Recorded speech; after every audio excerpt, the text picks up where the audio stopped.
Tiga golongan yang beli emas. Sebenarnya, orang yang membeli emas ini ada tiga posisi.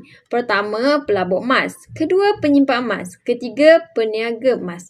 Bagi pelabur emas atau gold investor, biasanya strategi ini dipanggil trading. Secara ringkasnya, buy low, sell high. Secara kerap, iaitu beli harga rendah, simpan sementara waktu dan terus jual apabila harga tinggi. Tidak seperti penyimpan emas, jumlah penambahan gram emas bukanlah keutamaan kerana bagi pelabur emas, naik dan turun harga semasa emas adalah faktor utama. Penyimpan emas adalah mereka yang konsisten menabung tanpa melihat harga emas. Jika bajet belian emas tuan-tuan di bawah 100 gram, tuan-tuan adalah penyimpan emas dan penyimpan emas ini hanya perlu buat satu perkara sahaja. Konsisten menabung sebab harga emas memang ada naik dan turun dalam jangka masa pendek. Tetapi untuk jangka masa panjang, sejarah harga emas 20 tahun yang lepas menunjukkan harga emas naik secara purata 10% setahun. Bila tuan-tuan menyimpan secara konsisten, sama ada harga naik ataupun turun dalam jangka masa yang panjang,